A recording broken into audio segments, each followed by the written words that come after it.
So welcome candidates. I am Inderpreet Singh, All India rank 5 in CDS IMA, rank 29 in FCAT. Welcomes you to our YouTube channel We Together. तो इस video में हम करेंगे percentage के basics along with questions में हम करेंगे कुछ CDS के PYQs। तो ये वीडियो उन बच्चों के लिए भी हेल्पफुल है जो परसेंटेज इतना भी कमांड नहीं बैठाई है, परसेंटेज के ऊपर जस्ट शुरू की है तैयारी, उनके लिए हेल्पफुल है। एंड जो तैयारी कर चुके हैं वो चेक कर सकते हैं कि किस मेथड को लगा सकते हैं, जल्दी हो जाएगा क्वेश्चन, या फिर वीडियो को पॉज करके क्वेश्चंस को पहले खुद सोल्व कर लो एंड देन चेक करो कि क्वेश्चन सही हुआ सोल्व या नहीं हुआ, एज अ मॉक टेस्ट। ठीक है, so without wasting any time let's move to the next slide. सबसे पहले देखते हैं बेसिक्स। देखो जो ये बेसिक्स है ना, इसी बेसिक के ऊपर परसेंटेज पूरा टिका हुआ है। इसको ध्यान से सीख लिया तो परसेंटेज पार लग जाएगा, वो भी मिनिमम टाइम के अंदर आप परसेंटेज के क्वेश्चंस सोल्व करते चले जाओगे। पहली चीज़ आपको याद रखनी है जो वो ये है कि 1 इज़ इक्वल्स टू 100%। 1 को हम कंप्लीट मानते हैं, complete unit 1 is equals to 100%। तो अगर इसे इन दोनों को हम 2 से डिवाइड कर दें तो 1/2 कितना हो जाएगा, 50%। सही है। फिर अगर 1 को 3 से डिवाइड कर दें 1/3 तो ये कितना हो जाएगा, 100 divided by 3% is equals to 33 1/3%। ठीक है। फिर अगर इसको हम 2 से मल्टीप्लाई करें तो ये हो जाएगा 2/3 इज इक्वल्स टू 66 2/3%। ठीक है। तो क्रोनोलॉजी समझ आ रही है किस तरह से हम फ्रैक्शन को परसेंटेज में कवर कर रहे हैं। ये भी एक फ्रैक्शन है 1/3, उसकी अगर परसेंटेज बनाएंगे तो कितनी बनेगी, 33 1/3%। इसी तरह से अगर 1/4 लें तो ये होता है 25%। फिर अगर 2/4 लेंगे तो वो अगेन 1/2 हो जाएगा, और 1/2 हमने निकाल लिया है 50%। इसे अभी हम क्वेश्चंस में अप्लाई करेंगे इन चीज़ों को, तो फिर देखना कितनी हेल्प होगी। तो ये होगा, फिर इसके बाद हम 3/4 करेंगे तो वो होगा हमारा 75%। ये सब चीज़ें निकल कैसे रही हैं, इसका यूज़ करके निकल रही हैं, इसका यूज़ करके। इसे या इसको आप 3/4 से मल्टीप्लाई करो, यहाँ पे 3/4 आएगा, यहाँ पे भी 3/4 मल्टीप्लाई बाय 100 आएगा। 100 से 25 है, टाइम कट जाएगा और 3/4 आपका 75% आ जाएगा। इस तरह से आपको ये याद करना है। जैसे ये 4 का हो गया, फिर मैं अभी आपको 5 का बताता हूँ। 1/5 इज इक्वल्स टू होता है 20%। 2/5 हो जाएगा आपका 40%। अगेन 3/5 आपका हो जाएगा 60%। 4/5 आपका हो जाएगा 80%। इस तरह से आप 6 का कर सकते हो। 1/6 का आपका होता है 16 2/3%।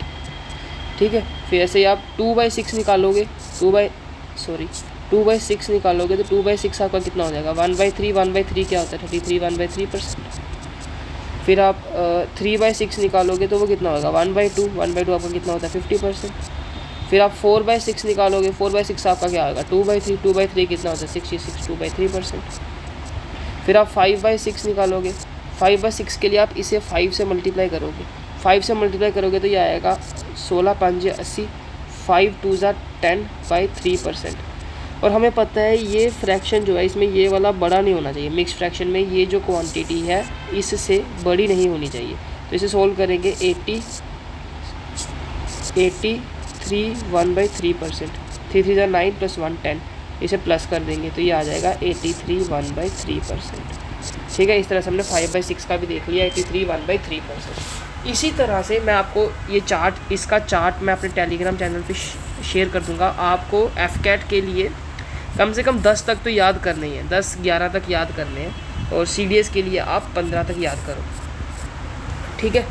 इन चीज़ों को आप मतलब इसका चार्ट मैं टेलीग्राम पे भेज दूंगा, उसे आप अपने स्टडी टेबल के सामने जहाँ पे भी आप पढ़ते हो चिपका लेना, और इन्हीं शॉर्टकट्स को यूज़ करना क्वेश्चंस में। अभी हम देखेंगे इनको यूज़ कैसे करना है।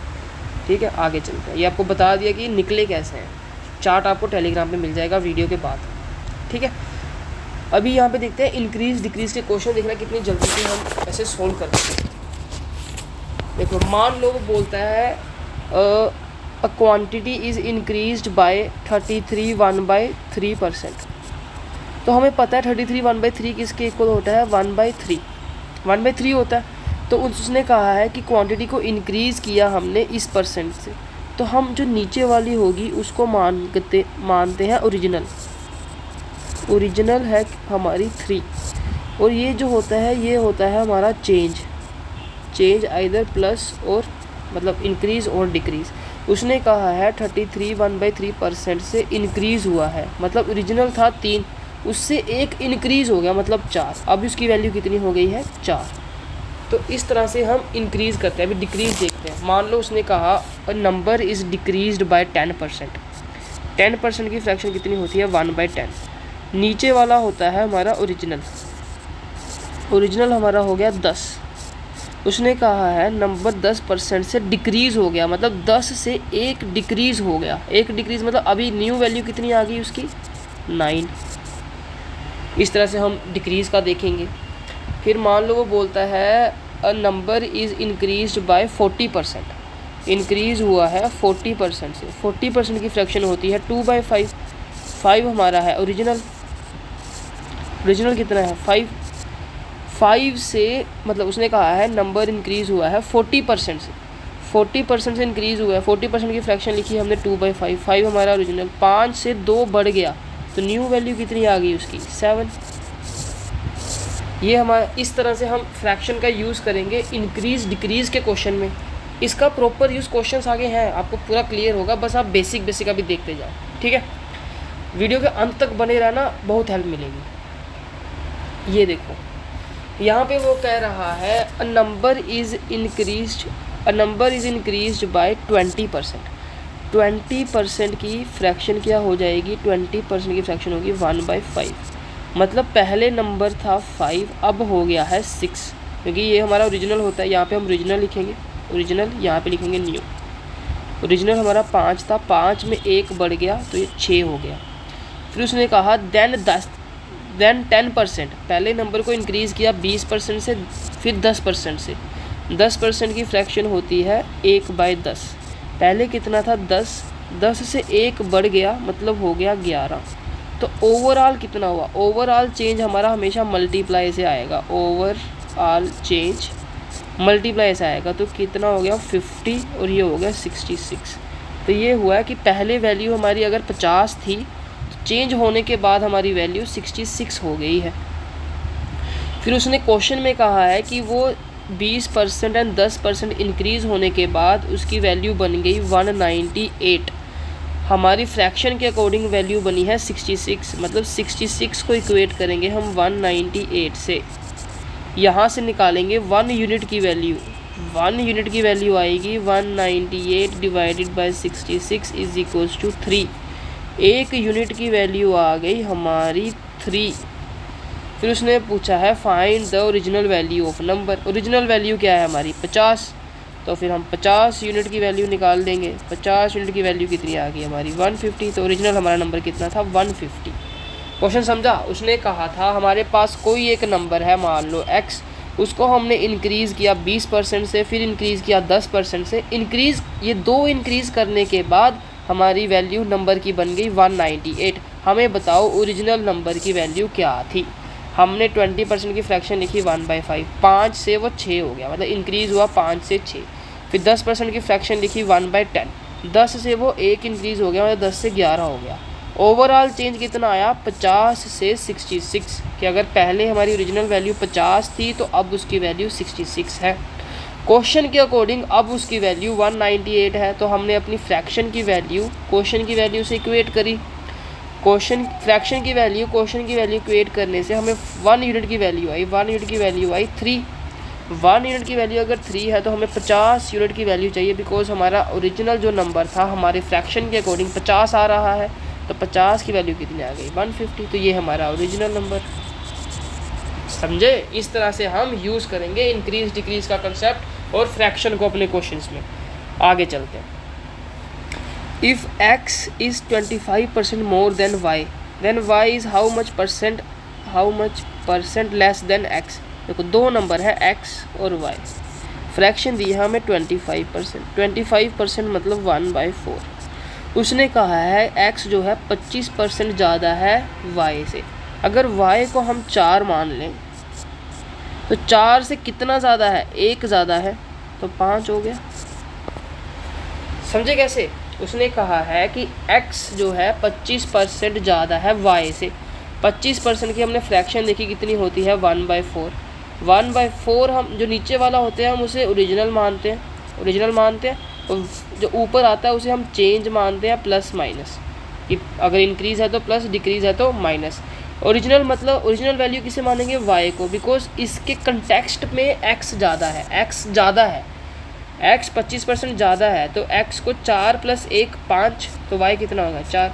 अब उसने पूछा है कि y कितना % कम है x से, तो y कितना % कम है x से, y 1 कम है, 5 में से 1 निकालेंगे तभी तो 4 आएगा। y हमारा 1 कम है, कितने में से कम है, 5 में से कम है। इस अभी 1/5 हमें पता है 20% का फ्रैक्शन होता है, तो हमें इसे कुछ करने की ज़रूरत नहीं पड़ी। अगर नहीं पता होता तो 1/5 को मल्टीप्लाई करते 100 से, फिर काटते 5 to the 10 20% आंसर लिखते, पर याद किया हुआ तो डायरेक्ट 20%। समझे कि कैसे ये छोटी छोटी फ्रैक्शंस जो हमारे परसेंटेज का बेसिक है, हमें ये तो एक नॉर्मल सा क्वेश्चन लिया है मैंने, ऐसी चीज़ें बड़े बड़े क्वेश्चंस में यूज़ होंगी तो आपका बहुत टाइम सेव होगा। ठीक है, इस क्वेश्चन को एक बार दोबारा देख लेते हैं कि x जो है 25% ज़्यादा है y से। 25% की फ्रैक्शन हमने 1/4 लिख ली, तो 4 की वैल्यू मान ली हमने कि y की वैल्यू 4 है, और 4 से वो 1 ज़्यादा है, x 25% ज़्यादा है ना, तो 4 से 1 ज़्यादा है, तो 5 हमारी x की वैल्यू आ गई। फिर उन्होंने पूछा था y कितना कम है x से, तो यहाँ पे हमने देख लिया कि y कितना कम है x से, 1 कम है, तो x से कितनी वैल्यू है 5, तो 1/5 20%। ईजी। आगे अब ये फॉर्मूला आपको याद करना है, ये मतलब कुछ गिने चुने फॉर्मूले हैं जो परसेंटेज में हम याद करते हैं, उसमें से एक फॉर्मूला ये है कि ओवरऑल परसेंटेज चेंज निकालने के लिए ये a + b AB/100, इसका सीधा इसको समझते हैं हम क्वेश्चन से।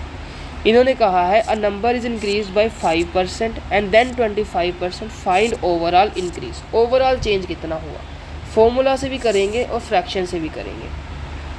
फॉर्मूला से कैसे करेंगे, उसने कहा है पहले 5% इंक्रीज़ हुआ, फिर 25% इंक्रीज़ हुआ, फिर इन दोनों का प्रोडक्ट करेंगे और उसे डिवाइड कर देंगे 100 से। ठीक है, तो ये हो जाएगा 25 + 5 30 प्लस 25 4 1 4 1 कैरी 0 4 2 8 1.25, तो ये आ गया 31.25% चेंज। जो अगर हम किसी नंबर को 5% से इंक्रीज़ करें, फिर 25% से इंक्रीज़ करें, तो जो ओवरऑल इंक्रीज़ हमारा आएगा वो 31.25% का इंक्रीज़ आएगा। अब इसको करते हैं फ्रैक्शन से। 5% की वैल्यू होती है 1/20, मतलब 20 से कर दी हमने वैल्यू 21, ये ओरिजिनल है, ये न्यू है। फिर 25% इंक्रीज़ किया, 25% की वैल्यू होती है 1/4, कि 4 से हमने उसकी वैल्यू कर दी 5। तो इसको कर दो मल्टीप्लाई, क्योंकि ओवरऑल आपको बताया ओवरऑल निकलेगा मल्टीप्लाई करने से। 4 2 8 80, 5 1 5 5 2 10, 105। कितने का इंक्रीज़ हुआ है, ये हुआ है 25 का इंक्रीज़। 25 का इंक्रीज़ किस में, 80 में, 80 × 100। अब निकालेंगे हम परसेंटेज। ये 20 से 4 टाइम, 20 से 5 टाइम, 25 × 5 करेंगे तो 125 डिवाइडेड बाई 4 कर दो। 4 3 12, 4 1 4, 1 कैरी, 4 2 8, 2 कैरी 0, 4 5 20, 31.25। फॉर्मूला लगा के भी वही आंसर आया है जो फ्रैक्शन से आया है, पर आप जो भी आपको जिसमें आप कंफर्टेबल करोगे वो लगा लेना। पर अगर इजी वैल्यूज़ हैं तो फॉर्मूला हेल्प कर देता है, तो आप फॉर्मूला को भी याद रखना कि ये फॉर्मूला आपको ओवरऑल इंक्रीज़ डिक्रीज़ निकालने में, ओवरऑल परसेंटेज चेंज निकालने में हेल्प करेगा। आगे चलते हैं। A number is increased by 10% then decrease by 20%, find overall change. इसको भी दोनों तरीके से करेंगे, फॉर्मूला से भी एंड फ्रैक्शन से भी। पहले उसे इंक्रीज़ किया 10% से, फिर उसे डिक्रीज़ कर दिया 20% से, फिर हम प्लस करते हैं दोनों का प्रोडक्ट डिवाइडेड बाय 100। डिक्रीज़ के लिए माइनस आता है, इसलिए मैंने माइनस दोनों जगह लगेगा, जहाँ पे डिक्रीज़ की परसेंटेज यूज़ होगी वहाँ माइनस लगेगा। तो यहाँ तो आ गया -10, और यहाँ पे आएगा ये 0 से 0 गया, ये 0 से 0 गया, -2, तो -12%। जो ओवरऑल चेंज आया वो आया माइनस, मतलब डिक्रीज़ हो गया 12% से। इसे फ्रैक्शन से करते हैं। पहले नंबर को इंक्रीज़ किया 10% से, 10% मतलब 1/10, 10 से वो 11 हो गया। फिर उसे डिक्रीज़ किया 20% से, 20% की वैल्यू होती है 1/5, मतलब वो 5 से 4 हो गया, बिकॉज डिक्रीज़ किया। 5 उसकी ओरिजिनल वैल्यू थी, 5 में से 1 कम कर दिया, 4 हो गया। ये 50 और ये 44, मतलब 6 का डिक्रीज़ किया है 50 में। ये कितना डिक्रीज़ हुआ है? 6 का डिक्रीज़ हुआ है 50 के ऊपर, मल्टीप्लाई बाय 100, 50 से 2 टाइम 6 टू 12%, 12% का डिक्रीज़ हुआ है। डिक्रीज़ कहाँ से पता लगेगा? क्योंकि यहाँ पे जो ओरिजिनल, ये हमारी ओरिजिनल है, ये हमारी न्यू है, तो ओरिजिनल से न्यू कम आ रही है, इसलिए डिक्रीज़ हुआ है। ओके, आगे चलते हैं।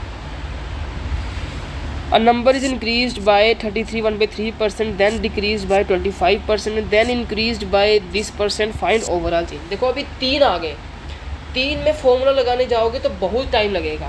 फॉर्मूला लगाओगे, पहले इसको A मानोगे, इसको B मानोगे, आंसर निकालोगे, फिर जो आंसर आया उसको A मानोगे, इसको B मानोगे, फिर आंसर निकालोगे, तो 2 बार फॉर्मूला लगाना पड़ेगा। तो ऐसे जो 3 वैल्यूज़ वाले हैं इसमें हमेशा फ्रैक्शन का यूज़ करना है, बारी बारी से लगाते जाएंगे। अ नंबर इज़ इंक्रीज्ड बाय 33 1/3%, इसकी फ्रैक्शन कितनी होती है? 1/3, मतलब इंक्रीज़ हुआ है, मतलब 3 से कितना हो गया? 4। फिर उसके बाद 25% से डिक्रीज़ कर दिया, 25% की फ्रैक्शन कितनी होती है? 1/4, मतलब 4 से 3 कर दिया। फिर इंक्रीज़ किया है 16 2/3%, ये होता है 1/6, तो ये 6 से 7 कर दिया। अभी देखो हम इसे मल्टीप्लाई करेंगे, ये हमारा ओरिजिनल है, ये हमारा न्यू है। ओवरऑल चेंज निकालना है हमें, ओवरऑल चेंज निकालने के लिए मल्टीप्लाई करते हैं। तो इसे मल्टीप्लाई करेंगे 3 4 6, इसे मल्टीप्लाई करेंगे 4 3 7, तो देखो 4 से 4 कट जाएगा, 3 से 3 कट जाएगा, तो ये आएगा 6 7। तो ये कितना इंक्रीज़ हुआ? 1 का इंक्रीज़ हुआ, 6 में इज इक्वल टू 16 2/3%। तो ये इजी क्वेश्चन था। इसमें अगर आप जैसे प्रैक्टिस कर लोगे तो आपको पता है कि 3 यहाँ पे आ रहा है, यहाँ पे आ रहा है, कट जाएगा, 4 यहाँ पे आ रहा है, यहाँ पे आ रहा है, कट जाएगा, बचा क्या? सिर्फ ये। तो ये किसके इक्वल था? 16 2/3%, मतलब इंक्रीज़ हुआ है 16 2/3% का। एक चीज़ हम यहाँ पे और सीख सकते हैं कि अगर हम किसी नंबर को 33 1/3% से इंक्रीज़ करें, फिर उसको डिक्रीज़ कर दें 25% से, तो वैल्यू सेम रहेगी नंबर की। ठीक है, आगे चलते हैं। तो ये एक छोटी सी ऐड है। आप हमारा जो मेरा मतलब अपना एक 1-on-1 SSB मेंटरशिप प्रोग्राम चलता है, जिसमें हम 4 क्लास करते हैं, 4 वीक्स तक एक साथ बने रहते हैं। आपकी स्टोरीज़, वैट, SRT सब चीज़ का एनालिसिस किया जाता है। आपको बताया जाता है कि GD में क्या चीज़ें करनी है, GP में क्या चीज़ें नहीं करनी, PGT HGT में क्या चीज़ों का ध्यान रखना है, कैसे हम अच्छा कर सकते हैं। इंटरव्यू के लिए प्रॉपर फीडबैक दिया जाता है कि कैसे क्या चीज़ें रिप्रेजेंट करनी है, आपके PIQ के अकॉर्डिंग, आपकी पास्ट क्वालिफ़िकेशन, आपके पास्ट एग्ज़ाम्स, आपकी फैमिली बैकग्राउंड, सब चीज़ों के ऊपर प्रॉपरली 1-on-1 क्लास में गाइड किया जाता है। तो in case you want to enrol for this, one thing is sure that this will definitely help you and increase your chances for getting recommendation. So without wasting any time please enroll, because फिर बच्चे message करते हैं कि जल्दी slot दे दो, तो slot available नहीं रहता। अगर आपकी SSB डाउन द लाइन है, so you can please contact on Telegram. So without wasting any time let's move to the next question. ये भी आप एक चीज़ याद रखनी है आपको कि expenditure is equals to price into consumption. जैसे मान लो एक टॉफ़ी की वैल्यू 1 रुपया है और हमने 10 टॉफ़ी ली, तो हमारा खर्चा कितना आया? 10 रुपये का। ठीक है, ये नॉर्मल सी एग्जांपल थी कि एक्सपेंडिचर इज इक्वल टू होता है एक कमोडिटी का प्राइस मल्टीप्लाई बाय कंजप्शन। इसी फॉर्मूला को हम यूज़ करते हैं परसेंटेज में भी, कि percentage change in expenditure is equals to percentage change in price multiply percentage change in consumption. इसको समझते हैं एग्जाम्पल से। If the price of the petrol is increased by 20%, then what should be the consumption be decreased by the consumer if the expenditure on the petrol remains the same? इसे 2 तरीके से कर सकते हैं। अगेन हम एक जगह पे a + b + AB/100 फॉर्मूला लगा सकते हैं, दूसरा हम फ्रैक्शन का यूज़ कर सकते हैं। सबको एडवाइसेबल ये है कि आप फ्रैक्शन का ज़्यादा से ज़्यादा यूज़ करो, क्योंकि वो आपका टाइम बचाएगा और आपको सोचना नहीं पड़ेगा कि इसमें फॉर्मूला लगाएं या फ्रैक्शन। अगर फ्रैक्शन करते जाओगे तो फ्रैक्शन आपके हाथों में बैठ जाएगी। ठीक है, देखो अभी उसने कहा है कि एक्सपेंडिचर में कोई चेंज नहीं आया है, तो ये इज इक्वल्स टू होगा हमारा चेंज इन एक्सपेंडिचर। एक्सपेंडिचर में चेंज 0 है, 0 is equals to price of petrol increase हुआ है 20% से +20%, और हमें डिक्रीज़ करनी है अपनी कंजप्शन। वो हमें बताना है हमने किस परसेंट से डिक्रीज़ करी। तो मैं मान रहा हूँ x% से डिक्रीज़ करी, प्लस 20 माइनस x/100।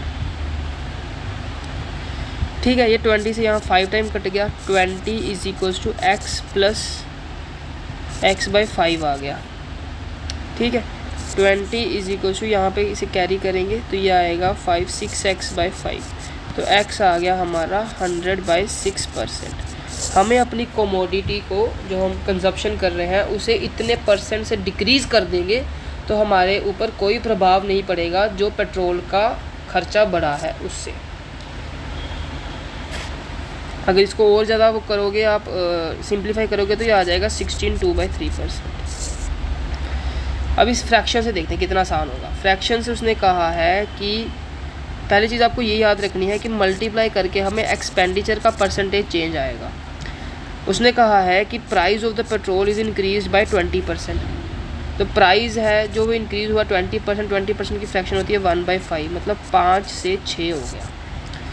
फिर हमें बताना है कंजप्शन को हम किस तरीके से डिक्रीज़ करेंगे। तो मान लो हमने उसे डिक्रीज़ किया A to B, हमें पता नहीं ना कितना डिक्रीज़ किया, तो मान लेते हैं A to B।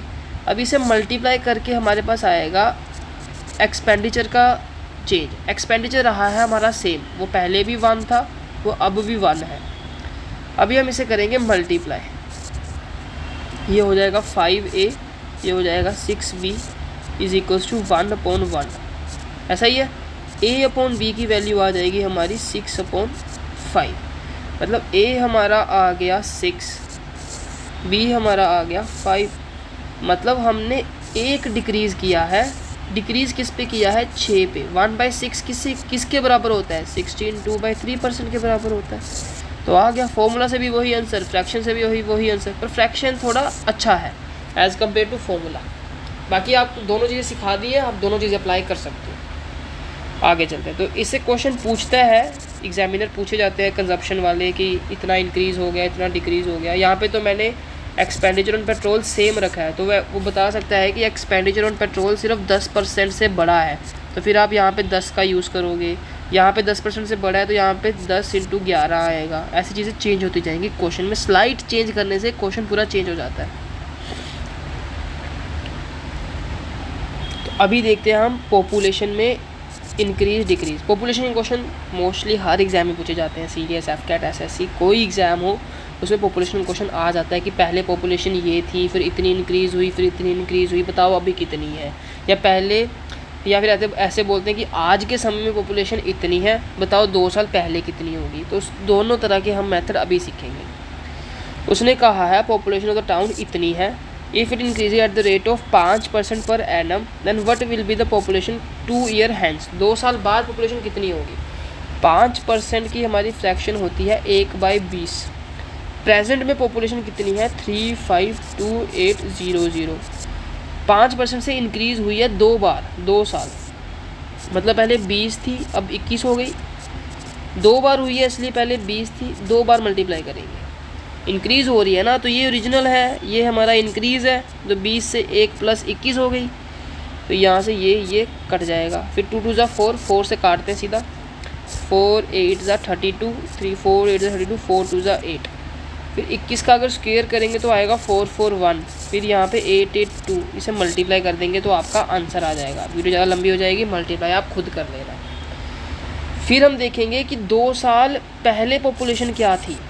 5% से अगर बढ़ के पॉपुलेशन आज के समय में ये है, तो पहले पॉपुलेशन क्या थी? तो मान लेते हैं पहले पॉपुलेशन थी P।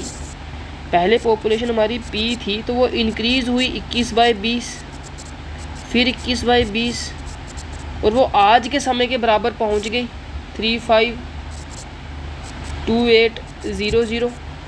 ऐसा ही है। इसमें क्या था, हमें आगे की पॉपुलेशन निकालनी थी, तो हमने गिवन पॉपुलेशन से मल्टीप्लाई कर दिया। इसमें क्या है कि हमें आगे की पॉपुलेशन दी हुई है, हमें पीछे की पॉपुलेशन निकालनी है, तो पीछे की पॉपुलेशन को हमने P मान लिया, उसके साथ हमारा मल्टीप्लाइंग फैक्टर हमने मल्टीप्लाई कर दिया और हमें पिछली पॉपुलेशन अब मिल जाएगी। देखो 21 का स्क्वायर कितना होता है? 441।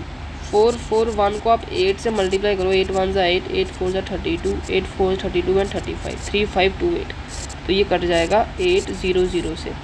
पॉपुलेशन आपकी आ गई 800 मल्टीप्लाई बाय 400, पॉपुलेशन आपकी आ गई 8432 एंड 1 2 3 4, ये आपकी पॉपुलेशन थी 2 साल पहले। 2 साल बाद की पॉपुलेशन आपको ये मल्टीप्लाई करके मिल जाएगा। कमेंट डाउन कर दो मल्टीप्लाई करके आंसर क्या आया आपका, ठीक है।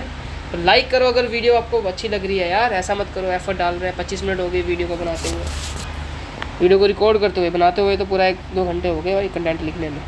तो लाइक करो वीडियो को, 1% भी हेल्प करिए तो लाइक करो यार, महाकाल के नाम पे।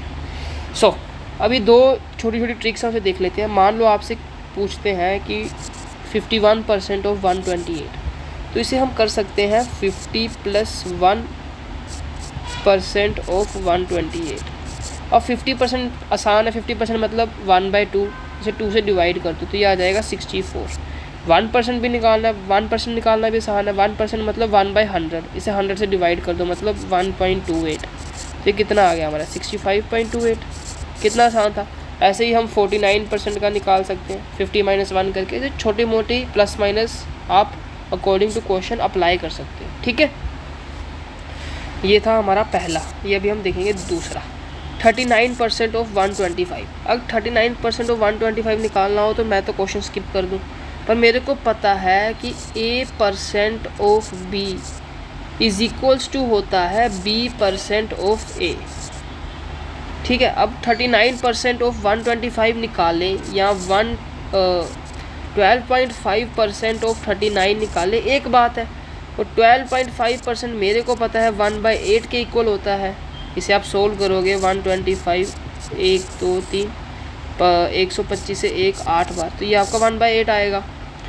1/8 को मल्टीप्लाई कर दो 39 से, 8 4 ज़ा 32, 7 कैरी गया, पॉइंट लगा 0, 8 8 ज़ा 64, 4 पॉइंट लगा 0, 8 5 ज़ा 40, 4.85 आ गया। कितना आसान था। वहीं अगर हमें 39% ऑफ 125 निकालना होता है तो 39 से मल्टीप्लाई करते, फिर 100 से डिवाइड करते, पर हमें पता था कि A% of B is equals to B% of A होता है। इजी 2 छोटे छोटे ट्रिक्स थे, ये आपको याद रखने हैं। अभी कुछ क्वेश्चन करते हैं, ठीक है, कुछ अच्छे लेवल के, थोड़े से अच्छे लेवल के क्वेश्चंस, ठीक है। Nikhil spend 20% of his monthly income on food and 15% on house rent. 20% उसने कर दिया फूड पे, 15% उसने कर दिया रेंट पे, मतलब 35% वो कर चुका है। फिर उसने करा है 40, बचा कितना है उसके पास 65%, 35% उसने कर दिया। 40% of remaining he spent on transport, इसका 40% उसने ट्रांसपोर्ट पे कर दिया। 30% ऑन एंटरटेनमेंट, मतलब इसका 70% वो कर चुका है। अभी इसका 30% बचा है, 65% का 30% बचा है।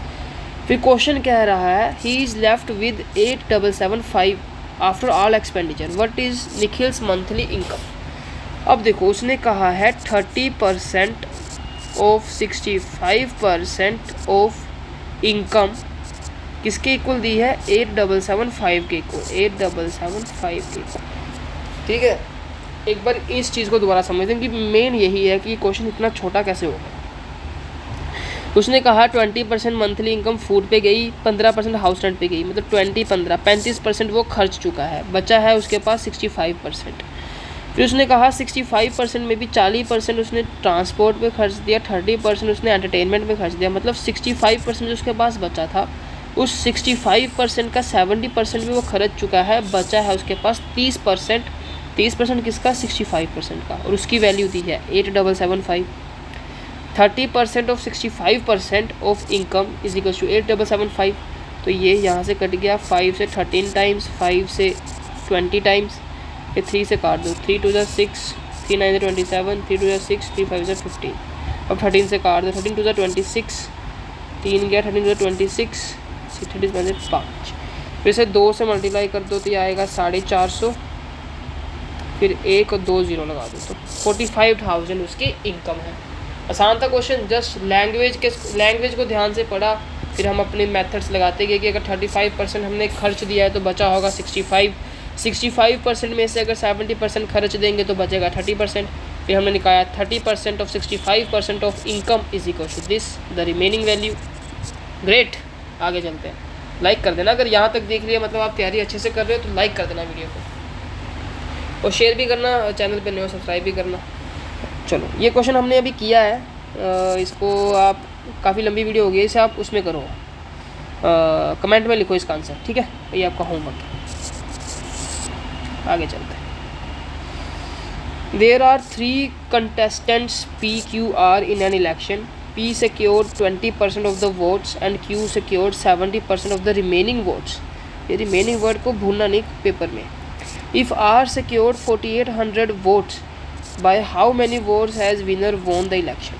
ठीक है, P ने ली है 20% वोट, मतलब बची कितनी है अब 80%।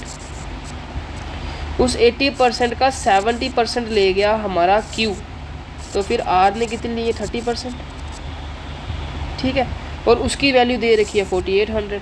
तो कहने की बात है 30% of 80% of total votes is equals to 4800। यही है, ये 0 से 0 कट गया, ये 0 से 0 कट गया, 8 5 48, 6 48, 600, 3 से 200, टोटल वोट्स हमारी आ गई 1 2 3 4, 20,000 हमारे टोटल वोट्स आ गई, ठीक है। अब उसने पूछा है कि विनर कितनी वोट से जीता है, तो P को कितनी वोट मिली है 20% ऑफ टोटल वोट्स, 20% ऑफ 20,000 निकालेंगे, 20% मतलब 1/5 से 5 से डिवाइड कर देंगे तो ये आ जाएगा 5 4 से 20, 4000, मतलब P को डली है 4000 वोट्स। फिर रिमेनिंग मतलब 80,000, 4000 इसको लगी तो 80,000 मतलब 16,000 वोट्स बची हैं। अब 16,000 में से 70% ले गया हमारा Q, 70% ऑफ 16,000 निकालेंगे हम, 0 से देखो 2 0 से 2 0 कट जाएगा, तो ये आएगा 160 इंटू 70, 160 इंटू 70 करेंगे 700, 7 5 3 6 42, 7 7 7 4 11, 11,200 वोट्स हमारे Q को डल गई, ठीक है। तो R को डली होंगी 30% ऑफ दिस, तो 30% कैसे निकलेगा, 30 मल्टीप्लाई बाई 160, 16 3 48 10 0 0, तो 4,800 वोट हमारी R को डल गई। तो ये Q किससे जीता है, Q जीता है R से। कितनी वोट से जीता है वो निकाल देंगे, 11,200 में से 4800 को माइनस करेंगे, 0 0 0, 12 में से 8 के 4, 6400 वोट से Q जीता है, काफ़ी भारी मात्रा से Q ने जीता है। तो ठीक है, ये क्वेश्चन भी सेम था, बस लैंग्वेज को समझना था कि P ने 20% वोट ली है तो बची कितनी 80%, 80% में से 70% हमारा Q ले गया तो बची कितनी R के पास 30%। उस 30% ऑफ 80% की वैल्यू हमें 4800 दी हुई है कि 30% of 80% of total votes is equals to 4800। वहाँ से हमें टोटल वोट्स की वैल्यू निकाल दी, टोटल वोट्स निकली तो हमने इंडिविजुअल वोट्स निकाल दी, इंडिविजुअल वोट्स निकली तो हमें पता लग गया कि Q हमारा कितनी वोट से जीता है, ठीक है। आगे चलते हैं, कितने क्वेश्चन रह रहे हैं यार, क्लास सूख गया, चलो थोड़े से क्वेश्चन रह गए। Rahul answered 40% of the first 75 questions correctly in an exam consisting of 150 questions. Find the percentage remaining of 75 question that he needs to answer correctly in order to answer 60% of the total number of questions correct. इस question को हम करेंगे mixture and alligation method से, cross multiplication method से, कुछ भी बोल सकते हो आप। 75 क्वेश्चन पहले सेट में है, 75 क्वेश्चन ही दूसरे सेट में है, ये 75 क्वेश्चन, ये 75 क्वेश्चन, मतलब इसकी अगर हम रेशो निकालेंगे तो रेशो आएगी 1:1। फर्स्ट सेट में से उसने 40% सही कर दिए, सेकंड सेट में हमने निकालना है कितने परसेंट सही करने हैं तो X% मान लिया, ओवरऑल उसने 60% सही करे हैं, तो बताओ X की वैल्यू कितनी होगी। तो बहुत आसान है, अभी ऐसे ऐसे बना लो एक बार। 60 बड़ा है 40 में से, तो 60 में से 40 माइनस कर दो तो 20 आ जाएगा यहाँ पे। फिर अभी इस केस में 60 बड़ा हो चुका है तो अभी एक बार ये बड़ा होगा, ऐसा समझ सकते हैं कि जो ये वैल्यू है वो इन दोनों के बीच में आती है। 40 से तो ये बड़ा है तो यहाँ पे X बड़ा होगा, तभी तो इनके बीच मतलब कुछ 70 होगा या 80 होगा, तभी तो इसके बीच में 60 आएगा। वो हम देखते हैं अभी कितना होगा। तो यहाँ पे हम करेंगे X - 60, अभी इसे कर देंगे रेशो से इक्वेट, रेशो से इक्वेट कैसे करेंगे कि अगर 20 की वैल्यू 1 है, देखो नॉर्मल समझो आप कि x minus 60/20 is equal to 1/1। ठीक है, तो यहाँ पे 20 कहाँ जाएगा 1, x minus 60 is equal to 20, x कितना आ गया हमारा 80%। मतलब जो सेकेंड सेट ऑफ 75 क्वेश्चंस हैं उसमें उसको 80% क्वेश्चन सही करने पड़ेंगे, तभी उसके 60% क्वेश्चन सही होंगे। इसको और ज़्यादा जल्दी पता कैसे कर सकते थे, इसको और ज़्यादा जल्दी कर सकते थे 40 + x divided by 2 is equals to 60। तो 40 + x इज इक्वल टू आता 120, x की वैल्यू आती 80। ये नॉर्मल एवरेज का कंसेप्ट लगा दिया। क्यों लगा दिया? बिकॉज रेशो 1:1 थी। मान लो ये रेशो 2:3 होती, ऐसे मान लो टोटल क्वेश्चन 150 है, हमें जो डाटा दिया होता वो डाटा दिया होता पहले सेट में 50 क्वेश्चन का दिया होता, सेकंड सेट में हमें 100 क्वेश्चन का दिया होता, तो रेशो बनती 1:2। उसमें आप डायरेक्ट एवरेज का कंसेप्ट नहीं लगा सकते, आपको ऐसे ही सोल्व करना पड़ेगा, इसलिए लॉन्ग मेथड सिखाया है। इसको इस मेथड पे कमांड बना लो, आपका बहुत ज़्यादा टाइम बचेगा क्वेश्चन में।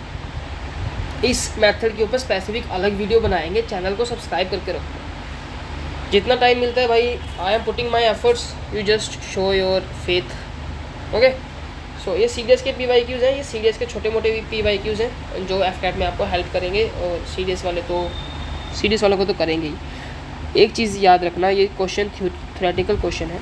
अगर हम किसी क्वांटिटी को, कोई भी क्वांटिटी है, उसको पहले x% से इंक्रीज़ करते हैं, फिर x% से डिक्रीज़ करते हैं, तो हमेशा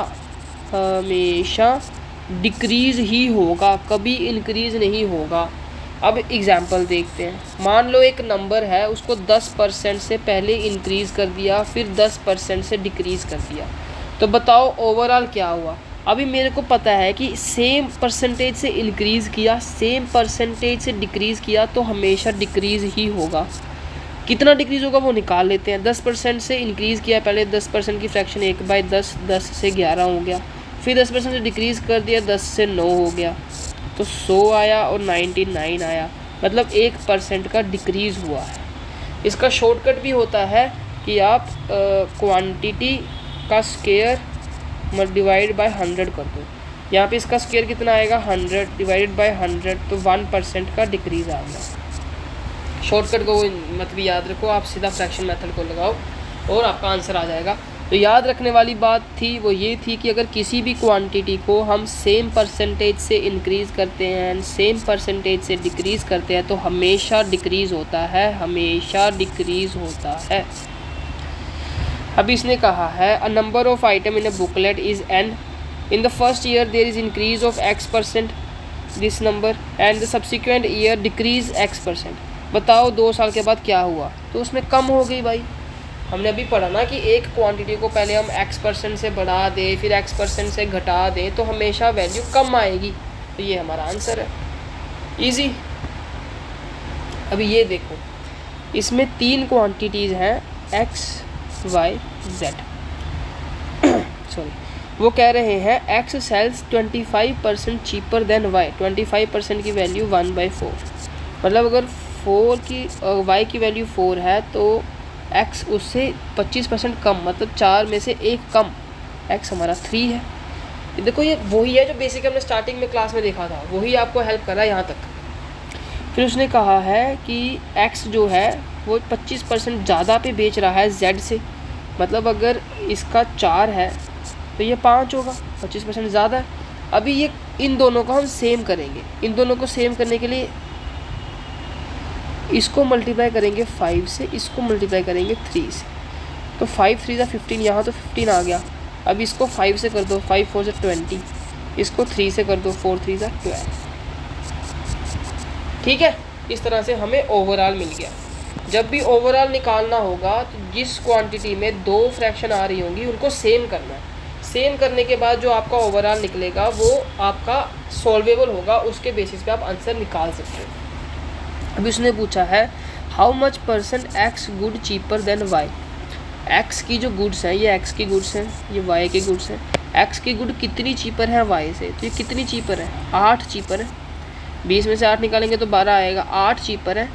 और नीचे हम लिखते हैं ओरिजिनल कितना है 20 में से 8 कम है, इसकी परसेंटेज निकालेंगे 20 से 5 टाइम 8 5 जो 40%, जो हमारा z है वो y से 40% कम है। इजी, कितना आसान क्वेश्चन, CDS में आया हुआ, ज़्यादा पुराना नहीं, रिसेंट 21 का है, तो ज़्यादा पुराना भी ज़्यादा नया भी नहीं है। हाँ ये लास्ट क्वेश्चन है, हाँ PDF आपको इस क्लास की टेलीग्राम पे मिल जाएगी, आप वहाँ से रिवीजन कर सकते हो, वहाँ से इन क्वेश्चंस को दोबारा प्रैक्टिस कर सकते हो, अपने कंसेप्ट्स की ब्रशिंग कर सकते हो।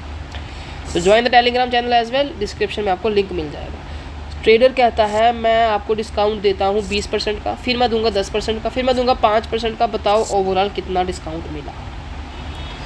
ठीक है, तो ओवरऑल डिस्काउंट मिला है 20%। 20% मतलब 1/5, मतलब 5 से वैल्यू हो गई 4, डिस्काउंट मतलब कम होता है ना। 10% मतलब 1/10, 10 में से वैल्यू हो गई 9, 1 का कम हो गया। 5% मतलब 1/20, 20 से वैल्यू हो गई 19।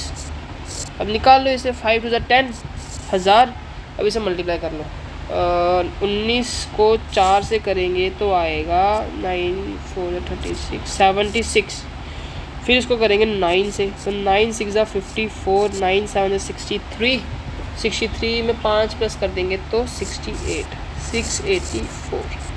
अब देखो ये कितना कम है, इससे मेरे को कहीं कहीं दिख रहा है 316 कम है, बिकॉज ऑप्शन में 316 है, तो 316 कम है तो ये 316% आ गया। बिकॉज कैसे निकालेंगे, 316 कम है, कम किस में है 1000 में से, मल्टीप्लाई बाय 100, 2 0 2 0 गया, 31.6% आंसर आ गया। सो ये हमारी क्लास थी परसेंटेज के ऊपर, आपके बेसिक्स से लेके, इसमें कुछ ज़्यादा हाई लेवल क्वेश्चन नहीं करे हमने, वो क्वेश्चन करे हैं जो आपको हाई लेवल क्वेश्चंस करने में हेल्प करेंगे। ठीक है, पहले मेरा प्लान ऐसे चल रहा है कि पहले सारे चैप्टर्स को इजी वे में बेसिक कर लेते हैं, देन उसके फिर एडवांस लेवल के जो मतलब मेंस लेवल के क्वेश्चन होते हैं या जो CDS के तगड़े क्वेश्चन आते हैं उसको लगाएंगे। ये भी प्लान है, बाकी जैसे भगवान की मर्ज़ी होगी वो चलता रहेगा।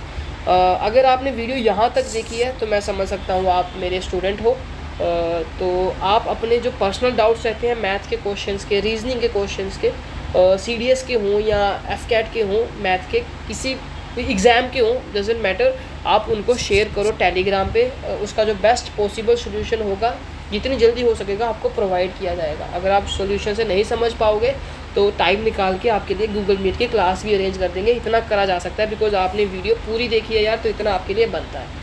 ठीक है, तो सब्सक्राइब करो चैनल को, शेयर करो वीडियो अपने दोस्तों के साथ, बने रहो चैनल के साथ। Just great content on mathematics, GS and many things is on the way, SSB as well. अगली वीडियो देखते हैं SSB में, SRT के ऊपर डाल देंगे। Thank you so much, please subscribe.